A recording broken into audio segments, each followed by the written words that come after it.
Pernah melakukan perundingan? Negosiasi adalah cara berunding paling aman untuk mencapai kesepakatan bersama. Kalau tidak sepakat bagaimana?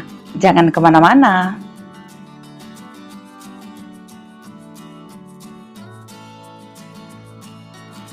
Hai, bertemu lagi dengan saya. Materi kita kali ini adalah membuat kesepakatan melalui negosiasi atau yang kita kenal dengan teks negosiasi untuk materi SMA, SMK kelas 10.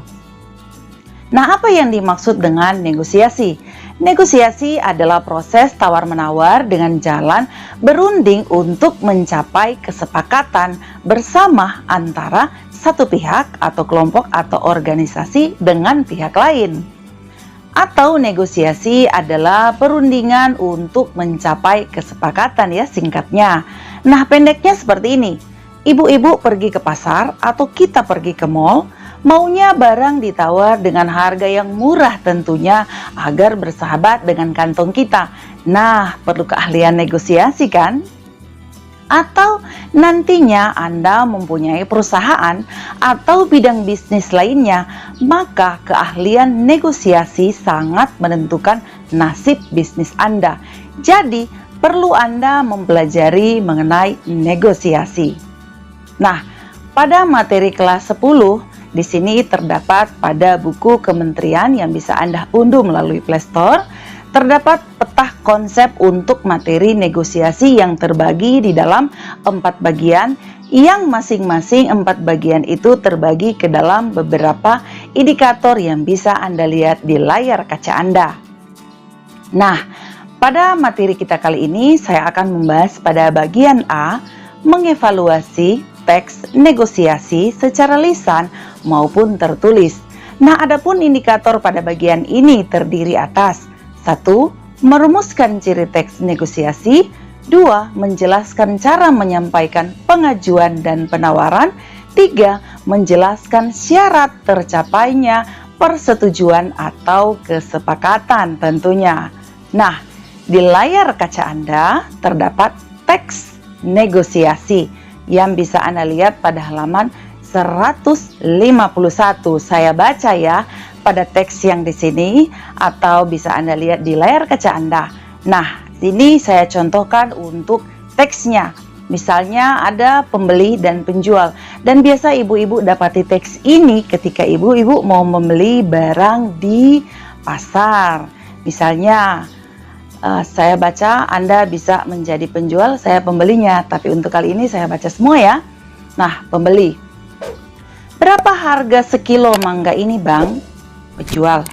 30.000, Bu. Murah, kata pembeli. Boleh kurang kan, Bang? Kata penjual. Belum boleh, Bu. Barangnya bagus. Bu, ini bukan karbitan, masak pohon. Kemudian pembeli, iya Bang, tapi harganya boleh kurang kan? Kan lagi musim Bang, 20.000 saja ya, kata penjual. Belum boleh Bu, 28.000 ya Bu, biar saya dapat untung Bu.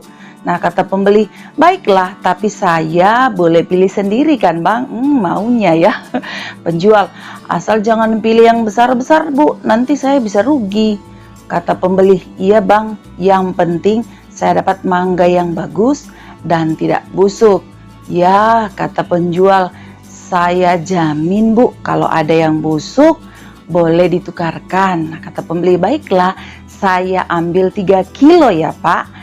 Nah, akhirnya penjual mempersilahkan pembeli untuk memilih dan menimbang sendiri mangga yang akan dibelinya tentunya. Nah, pada teks yang ada yang saya bacakan tadi yang ada di layar kaca Anda, siapa pelaku dalam dialog tersebut? Nah, penjual mangga dan pembelinya ya. Kemudian bagaimana cara pembeli menawar harga mangga tersebut? Sedang musim mangga, jadi harga seharusnya lebih rendah. Bagaimana tanggapan penjualnya? Berusaha menolak harga yang ditawar karena mangganya masak pohon.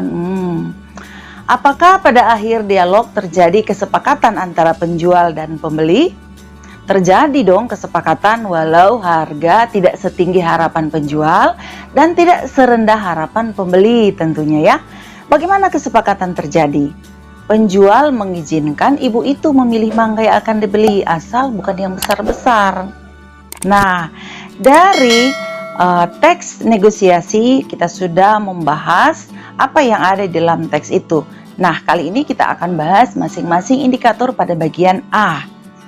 Apa ciri-ciri teks negosiasi? Yang pertama, ketika kita melakukan negosiasi, yang pertama menghasilkan kesepakatan atau saling menguntungkan antara kedua belah pihak tentunya ya. Yang kedua, mengarah pada tujuan praktis langsung saja.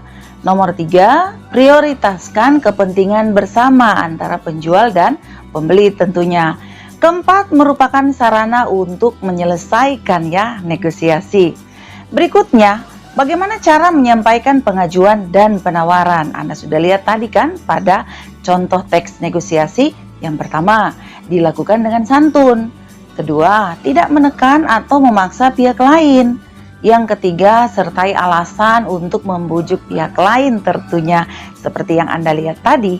Syarat tercapainya persetujuan atau kesepakatan. Yang pertama, harus dilakukan dengan sopan. Yang kedua, ya tidak ada paksaan, tidak ada tekanan antara pihak penjual dan pembeli. Kemudian yang ketiga, ya saling menguntungkan, tidak ada yang rugi. Keempat, kesepakatan bersifat praktis, bisa diterapkan. Nah, mengapa ada negosiasi?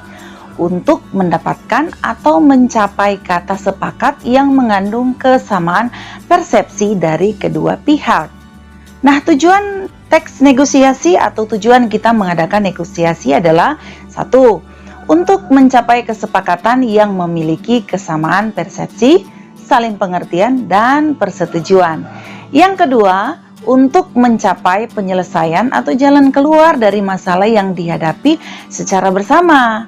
Yang ketiga, mencapai kondisi saling menguntungkan dan tidak ada pihak yang dirugikan atau yang kita sering kenal kata win-win solution. Nah, seperti itu. Apa manfaat negosiasi? Ketika kita mengadakan negosiasi, manfaatnya adalah untuk menciptakan jalinan kerjasama antara institusi, badan usaha maupun perorangan dalam melakukan suatu usaha dan kegiatan bersama atas dasar saling pengertian. Nah, bagaimana kalau tidak sepakat? Ya, kalau tidak ada kata sepakat antara kedua pihak, berarti negosiasi tidak terjadi dan tidak dapat diteruskan tentunya. Dan silahkan bernegosiasi dengan pihak lain ya, jangan dipaksa. Itulah teks negosiasi, demikian penjelasan saya. Semoga Anda berhasil dalam bernegosiasi. Dan jangan lupa like, subscribe, nyalakan lonceng dan komen yang positif demi kemajuan channel saya. Terima kasih.